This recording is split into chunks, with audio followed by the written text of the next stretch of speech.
All right, welcome to another edition of In Conversation. And today we are bringing back for the third time none other than Cowboy, Mach, Bell. Welcome. Joey, thanks so much for having me on the show. It's great to be back out in Buffalo again. It's so good to see you, Mach, after the last couple of years here. So much has gone on, and you'll definitely read all about it if you pick up this Rock Survival book. Hey, I got one of those too. Hey, all right. Thanks, Joe. Yeah, I know. It's been a while since I saw you, and it's a miracle that I'm seeing you from Oh, this side because it's been a crazy year. Um, and but Rock Survival, we're onward and upward, healthy yeah. 24 coming up. So how are you feeling there? I'm feeling terrific. For people that don't know, I'm a rock and roll singer, and I had a heart attack on the way to band rehearsal last year, and when I went to the hospital, they looked in, said they thought I needed a quadruple. Turned out I needed a quintuple uh, arterial bypass. Um, so it's a really serious surgery, but my wife, my friends, my band, the rock community here in Boston, people from all over the country that some who I've met through your show were fantastic. Calling me, sending me notes, making the pilgrimage out here to Massachusetts to visit me and cheer me up and bring me soup. It was fantastic, and I had my rock band Mach Bell Experience waiting for me, so that was a lot of inspiration to get back on my feet because I barely begun this new band, and it's so important to me to play music after writing about music for the last 4 years with these books. Uh, I kind of thought that I had moved into that stage of my career where I wouldn't be out on stage so much anymore. I would just write about my memories of playing with Joe Perry and Brad Whitford with the Joe Perry Project and my earlier band Thunder Train. Um, but it was through the books and appearances like this that a little fire got going, and that fire burned more and more. And then I suddenly had some really good people like Johnny Press, my lead guitarist, coming to me and saying, "Hey, man, it's time for you to get back out on stage. Um, you've kindled something here." And so, yeah, my rock brought me to the books, and then the books brought me back to the rock.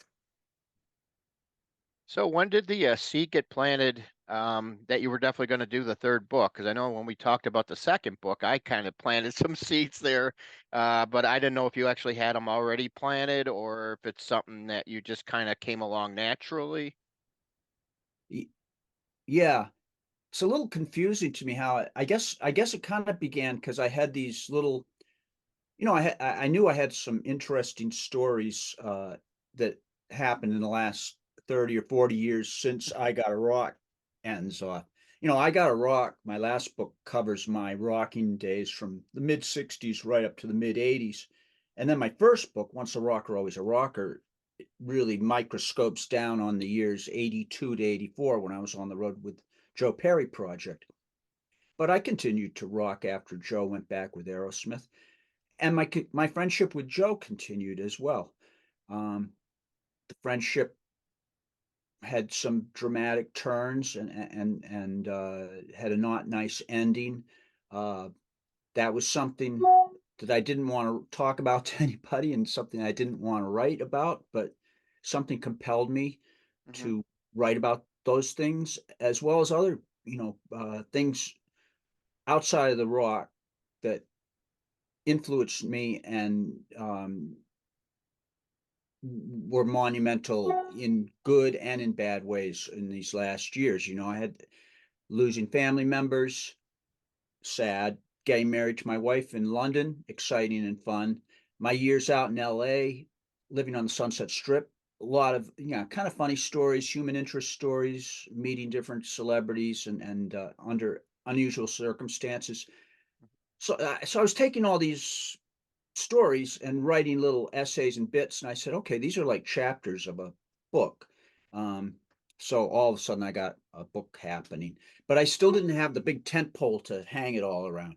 The first book has Joe Perry passing out down in Florida, and we got to get him out of that hotel, and we're wrapping him up in his quilt in the Holiday Inn and sneaking him out the back.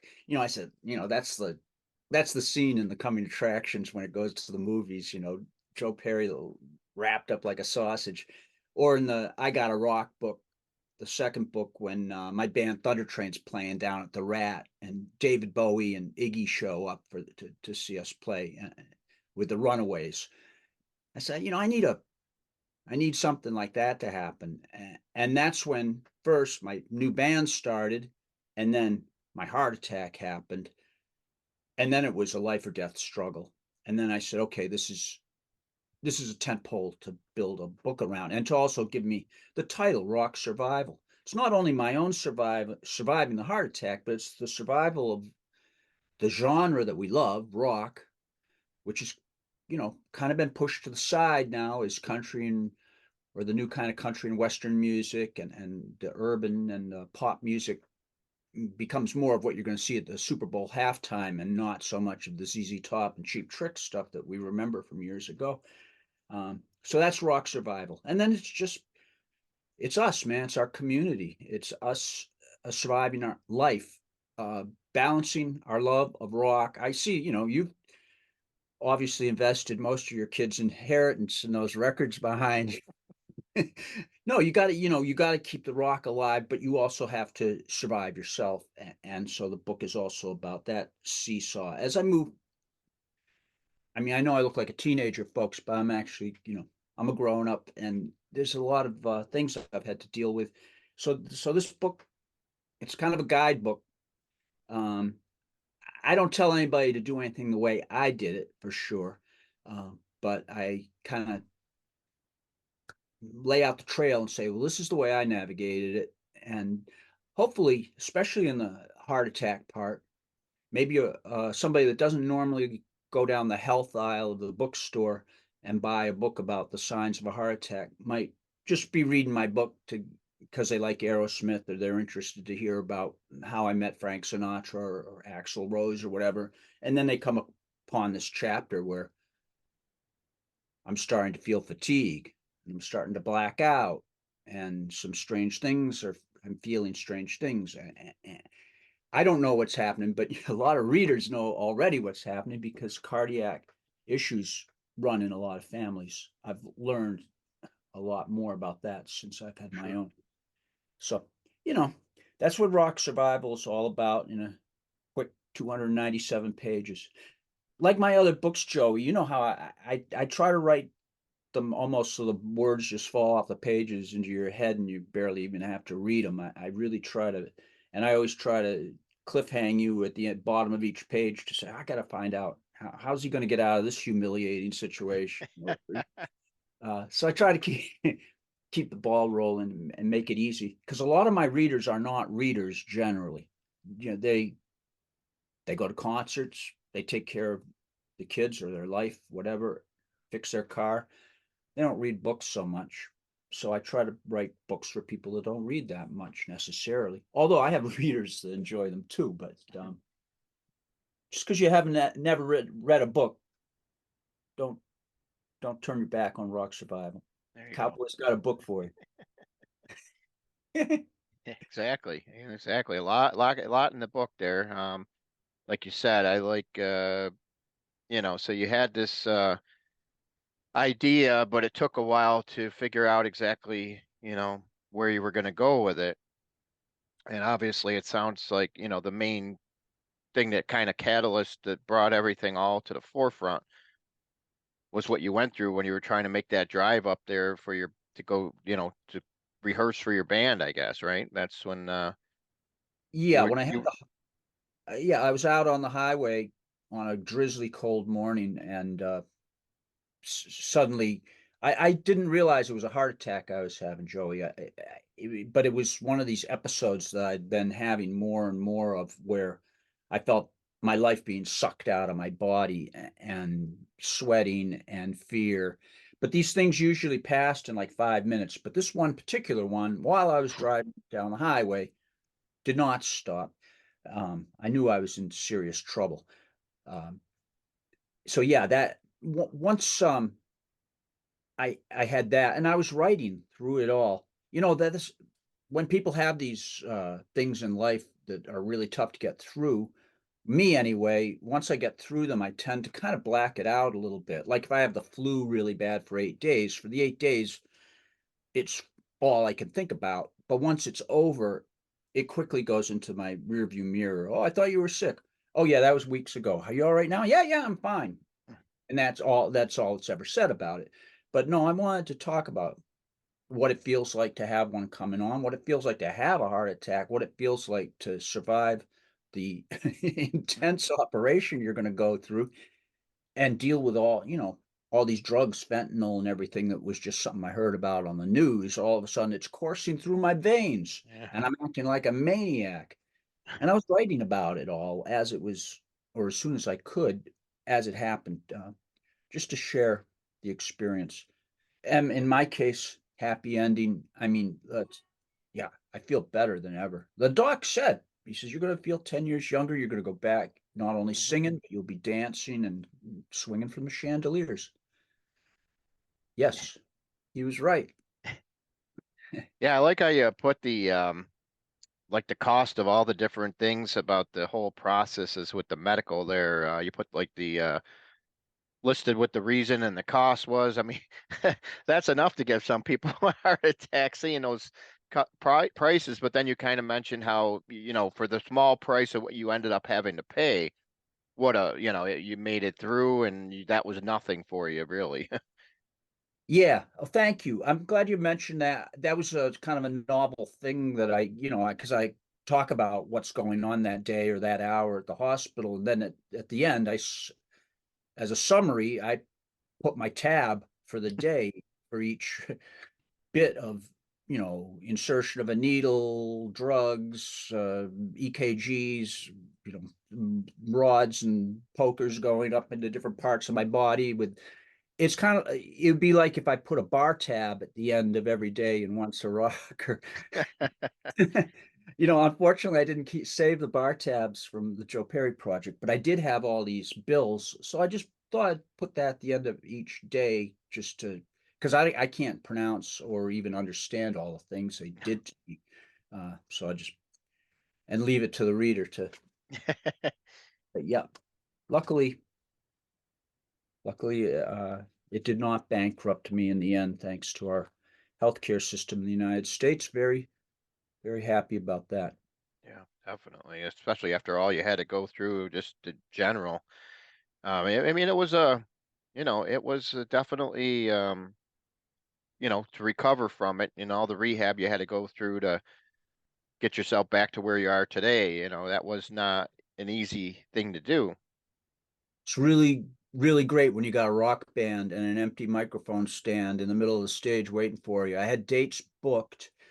You see that a lot of this, well, a heart attack can happen to anybody at any time, but for a lot of the guys at the rehab, they were older guys that were retired and they were looking forward to recovering so they could go sit in their chair on Sunday and watch the Patriots game. Well, if all I had to look forward to was the Patriots game, I think I would have died last year. No, I had something exciting. I wanted to get the band on stage, get back into the recording studio, and make hay while the sun shines.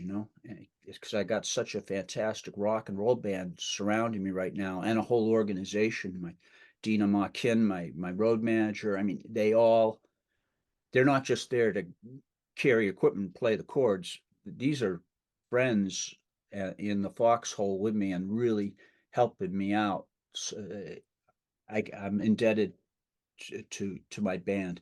So yeah, here we go. So, how many? Do you have any dates booked right now for your Mach Bell experience?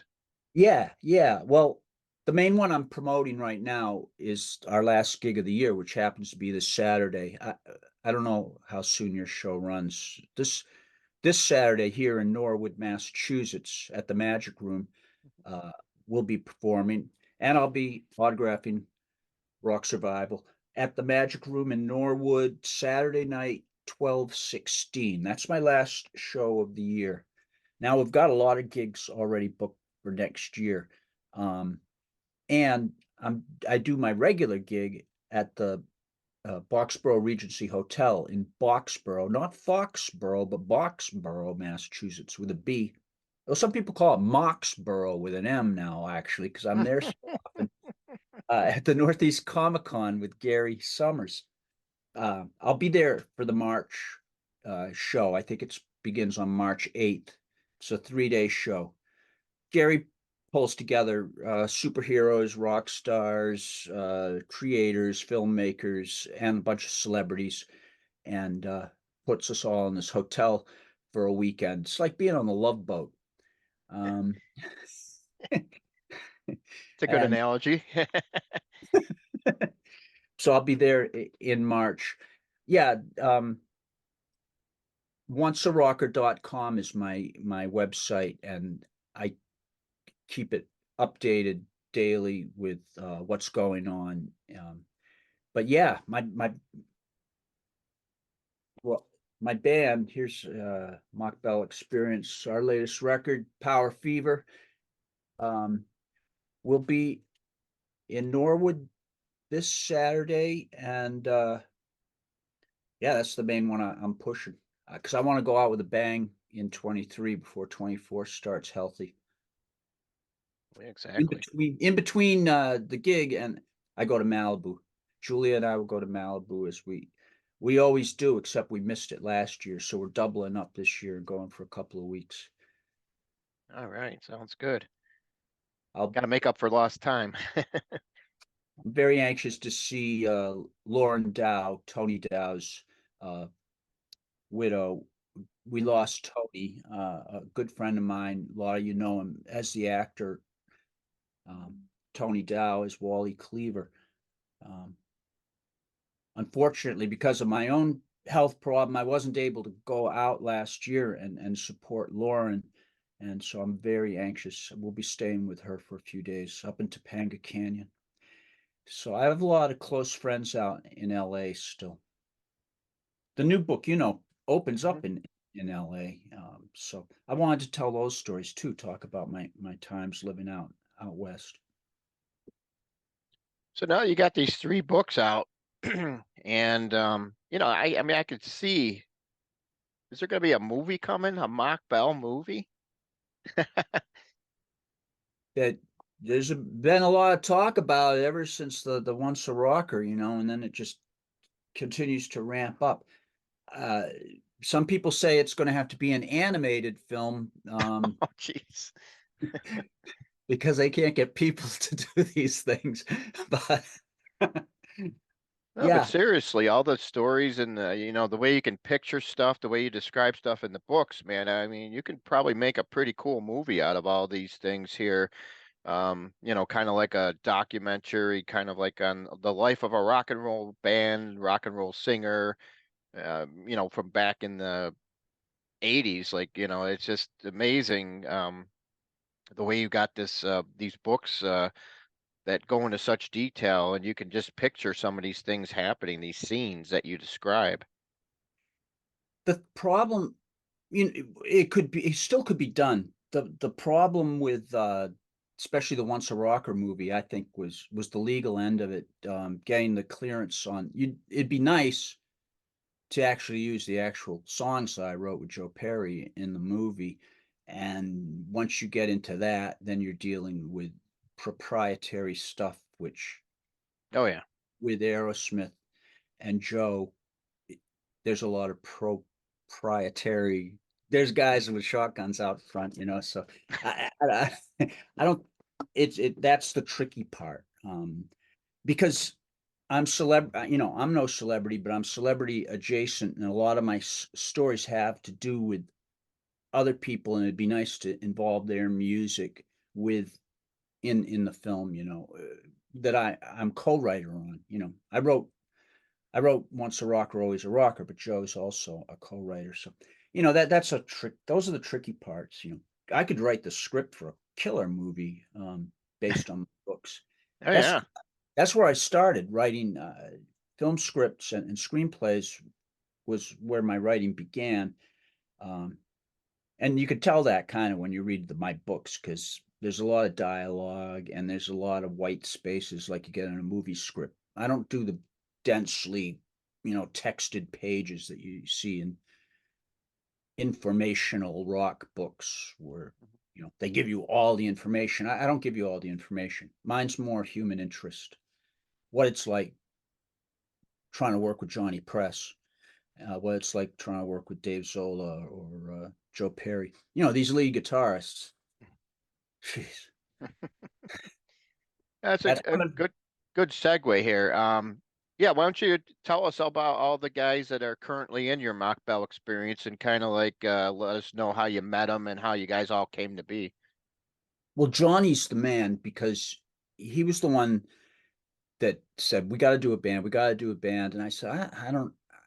He says, "Leave it to me." And I said, "Well, listen, I don't want to go out and sing Jimi Hendrix songs or Billy Idol songs or I don't want to be a tribute to Freddie Mercury or whatever everything's going on in the clubs these days. It's crazy and ridiculous." Johnny's like, "No, no, it's going to be nothing like that. This is going to be Mach Bell's greatest hits. You're going to go out, you're going to sing your Thunder Train songs, you're going to sing your Joe Perry songs. You and I are going to write some new songs. It's going to be Mach Bell, 100%." So I said, "Wow, that's the first time anybody had that kind of faith in me." He says, "Yeah, and I got the guys to do it too." So Johnny put together the first MBE, Mach Bell experience. Um, we switched around to our rhythm section to the point where we are now. And now we're really solid with Johnny on lead guitar. Jeff Tremblay's our second guitarist, and he's also our he's our MacGyver. You give him a roll of duct tape and a toothpick, and he can fix anything. Uh, I got a Marine on bass, USMC Jim Becker, say no more. And for security, I got my drummer, who's a 10th degree black belt, and he runs his own karate academy out in Worcester, Al D'Alessandro. So I got D'Alessandro and Press, who Press, I think has one of those Italian names too, but I call him Johnny Press because I can't pronounce his real name. But yeah, so there's no monkey business going on. Behind, I take care of the monkey business out front. Those guys, uh, they just it's a solid band. And if you heard the Power Fever, I mean, we came into the studio first time and Johnny just laid it out and the guys worked together so well. Johnny knows all those guys.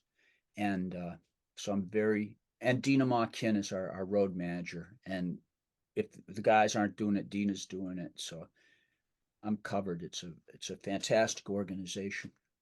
Of course, we got Detroit Debbie comes in from Detroit for most of the gigs just to show up my New England friends who can't come to the gig because it's so far, two towns. Okay. Detroit Debbie's in Lockport, New York right now, on her way here from Detroit. You guys, sorry you can't make the show. That's the thing at the Comic Cons too, is people travel in from Ohio and Maryland and all over to come hang out at Fort Cowboy, and we just have a blast for the weekend. It's really great, because it's hard not only for me to travel, but I mean to travel with my whole band.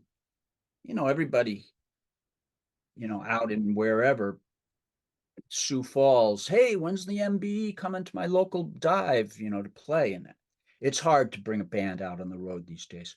Easier, a little bit easier if I was still 22 years old and didn't mind sleeping on somebody's couch and didn't have to take heart medication to stay alive till tomorrow. Um, I need a certain level of touring elegance that's it's hard to pull off in these, so expensive out there to travel and do things. So it's great. The point I'm making is come to Boxborough, come see me Yes. here. I think, that's the way of the world now, right? Taylor Swift doesn't play every town. She plays the biggest stadium in your area and people travel 100 miles from every direction to come see her. I'm the same as Taylor Swift. Yeah, it's just almost like you got your own Las Vegas right there at Boxborough. Exactly. And I've got and I got my own Rat Pack with Johnny and Al and Jeff and Jim, and I got my gorgeous showgirls, Detroit Debbie and Dina Mach. It's Vegas. Are you gonna have a show kind of lined up right around the same time as the next Comic-Con then in March then? We might play the Comic-Con in March, actually. I don't know what's happening. Believe it or not, in the middle of all this, the promoter of Comic-Con had a cardiac failure, and just prior to the last Comic-Con we did in November, Gary Summers, the great producer up here in New England, um, he survived. He's going to be, I think he's going to be fine because he fell back. He lives alone. He fell back into his easy chair, not feeling good, had the presence of mind to call his local police. Hey, I think something's wrong. I can't get out of my chair. Who's this? Oh, it's Gary. Gary will be right down. Boom. The fire trucks, everybody showed up. They carried Gary out of his house, and before they even got him into the ambulance, he was gone. They had to put the pads on him and bring him back to life. Oh That's wow. how close we were to losing Gary. And Gary's the guy. I mean, I'd like to get his little black book. I mean, he's the guy that books Tara Reid and Marta Kristen and Lindsay Wagner and all these celebrities that do the shows. Hmm. Michael DeBar, and as well, Gary knows all the Hollywood stars, and he knows all the comic book people, and he knows Cowboy Mach Bell. He kind of and he knows all the fire departments and people that run the hotels. I mean, this guy is a one of Connected. a kind. He's connected. He's not easily replaceable. He's got a great staff, but there's only one. We call him the king of pop culture. So yeah, rock survival. I mean, once again, that's what it's all about. We're all at that point now. We're feeling great one day, and who knows tomorrow. Yeah, Except yeah. you look fine, Joey. So I wouldn't worry about you. But the rest Knock of on us. wood, knock on wood. You just want to make sure like you said, you never know what can happen, you know. You just don't know. How you like that new Rolling Stones album? Well, I was going to ask you about that one. That's cool how you bring that up. I think it's their best one in 25 years, probably. It's like to me, it's like a greatest hits album. By the time I heard it the second or third time, even though, except for Angry, I'd never heard any of the songs on it until I bought the record. But because they brilliantly took all these different textures and sounds and vibes from Stones. There's a Miss You kind of disco track. There's a No Expectations bottleneck track. They hit all those Stones touchstones that we fans love. And yeah, I just am so happy and excited for them. And I'm with you. I, I like every Stones album. I love Mick Jagger, but yeah, I'm with you. This album, I've been playing it every day, Joey, which I don't normally do with my records. I mean, I play my Hmm. Rudolph the Red-Nosed Reindeer every day because it's Christmas time, but with my rock records, I don't usually listen to them like I did as a kid. Just as soon as it was over, I had to play it again and again and Yeah. again. I'm like that with the Hackney Diamonds. So Yeah, well, I think I was, you're right. It was you don't see that too often in new music, especially by older acts. They usually, if it comes out, maybe the radio will touch a song for maybe a week or two and then it disappears. But I mean, there's so much good stuff on here. I think personally, Get Close, the second song, is probably my favorite on the album. I really like that one. I'm not too big of a fan on the Sweet Sounds of Heaven one though. That's the one that our radio station is actually playing somewhat here and there. I was kind of surprised, because it features Lady Gaga on it. yeah, I mean it's more accessible to the pop market because of her name, having the younger person with Mick, and it's got that kind of big gospel Stevie Wonder on the piano. I could see why they went with it. It's not my favorite on the record either, but I can't. every song that plays, it's my favorite. I really like so many tunes on the record. I love the one that Paul McCartney plays his distorted fuzz bass on. I can't remember names. Bite my head off. Bite My Head. Yeah. Yep, bite my head off. Yeah.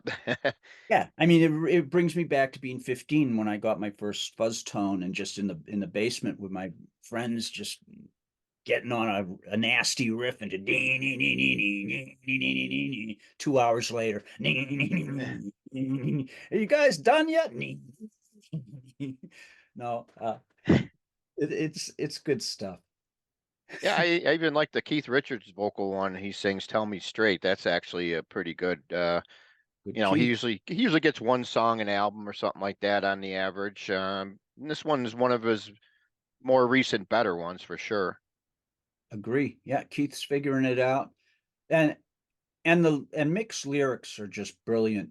It's a tricky thing when you reach this end of age to write rock lyrics. A lot of the tricks that we used to just go for, trying to be sexy and cute and chasing girls up a tree, that doesn't really work so much. It sounds kind of dodgy, when it's Mick Jagger age people to say, well, Mick can do anything, but if I'm trying to do it.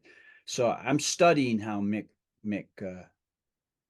threads this needle. I just, you know, yeah, I mean, I was in awe of him back in whatever it was, 65, when I first introduced to him, and it just gets hotter and hotter. Who would have thought all these years later? Talk about rock survival. Yeah, yeah. He seems to be a lot of artists now that haven't made albums in a long time are making albums. So it's pretty interesting. You know, and to see an album this cohesive and solid this late into a career, you know, definitely kudos to them for sure. Yeah. Uh, Album, it's a tricky thing now with albums. They're expensive to make. People ask me, when's the Mock Bell Experience album going to come out? It's expensive to make an album. And then when I come on a podcast or a radio show and they say, and here's the new song off the new album, they're going to play one, maybe two songs off the album. It's which is not cost effective for the artist. Sometimes, right now, I'm thinking singles. We're going around. It went from when I started in rock, it was singles, and then it Hmm. went to albums.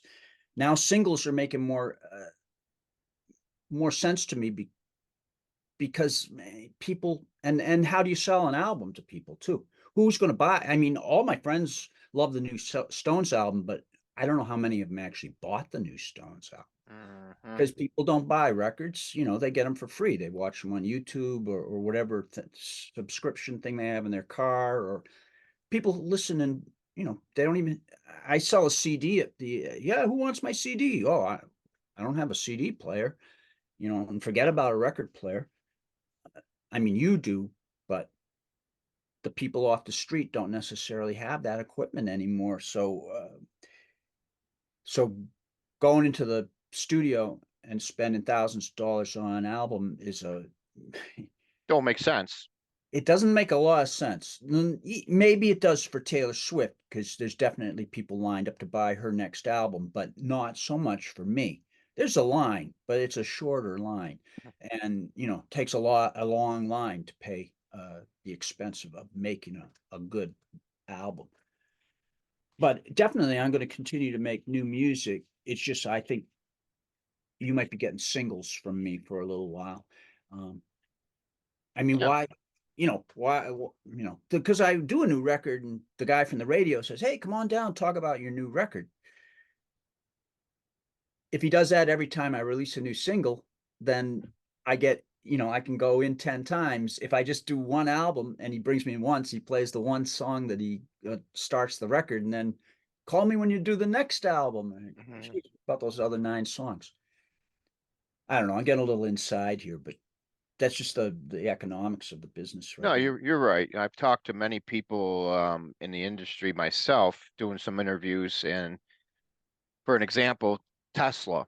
they've made albums all throughout the 80s, 90s, a couple in the 2000s, and even they're at the point now where they're saying, it's not really feasible to do an album anymore. And they're just going to be doing singles until maybe they get like 10 singles. Maybe then they'll release an album down the road, but they're not actually like writing a new album. Because like I said, if you just do a single here and there, it doesn't take as much studio time, to record it, and you can save some money going that route. Yeah, and not to mention the, creativity that's wasted, if, you have a brilliant song, but it's 7 deep in the record, how many people get 7 deep into the record, um, or who even listen to the record anymore? Like I say, people are listening on some streaming service or just a YouTube video. Um, the the technology, it's great, but it's killing us too, you know? Yeah, yeah, that's a good way of putting it. I mean, people, my gig this Saturday, geez, I don't think I can make it. There's a good movie on TV. I hope somebody will videotape the show. I'm like, yeah, somebody will videotape it and put it online. And the, that's hard. I'm really glad that wasn't all going on back in Thunder Train and Joe Perry, so people could just all sit home and see what the inside of Harpo's looks like and what Cowboy and Joe look like, and then, oh, okay, I know the whole thing, and I can stay home and watch the Hallmark movie. Ah, come on. Yeah, it's kind of like sports, they always put a cap on if it was going to get blacked out or not in your area if you didn't sell enough tickets. There you go. Remember, like the football games, back when New England wasn't so good, perhaps. Joey, that's great. You're brilliant. I'm gonna put a counter on the stage until we sell the what 1200th ticket Saturday night. There's going to be no videotaping or anything. But once we hit 12:01, everybody can take their cameras out because I'll have enough money. I'll not have enough to pay my band. But yeah, when there's only 25 people in the room and all 25 of them are videotaping it, live feeding it to the people in the neighborhood right outside the club, I'm like, geez, man. Yeah, I mean, I could see the point, what you're saying on that respect, and that's why some of these artists are taking your phone when they come in. They make you put it in this lock case. You've seen how some of these artists are. I mean, Bob Dylan's doing it. God bless them. Crazy. Hey, you're giving me all kinds of ideas. I better shut up on my head. I'm gonna. People will get mad at me. But that's what's happening out there. It's a whole new thing going on with technology, like you said. And that's part of the reason that it keeps me in the game because I want, I already did it back in the day when we would be putting up our posters in the pizza place window and nailing our posters up on the phone poles and doing gigs that way and sending postcards in the mail to get. And now the social media age is here, and you promoting in I haven't hung a poster on a telephone pole in weeks. No, it's a whole different way of doing it. And I want to be in on that, and I was like, I got to get a band so I can be part of this, social media thing. So that drives me too. I'm curious, and to make records the way we make records now, involve Pro Tools or digital as well as the analog stuff. We try to mix it together, but it's it's intriguing. I like to try to continue to keep my foot in the game.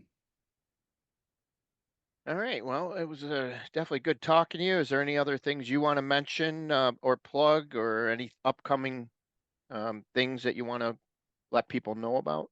Well, the main thing I like to let people know is Once a Rocker, that's oncearocker.com is my website where everything lives. My band, my books, my records, my band, the parties, the musicons, the comic-cons, everything that I do is listed. And and I already told you the Magic Room, Saturday, December 16th, this weekend. And yeah, and that next MusicCon will be happening, or Comic Con will be happening in March in Boxborough. I've got some other dates just in case this show leaks out, though I really want to get people, if it comes out before the gig this weekend. It will. Okay.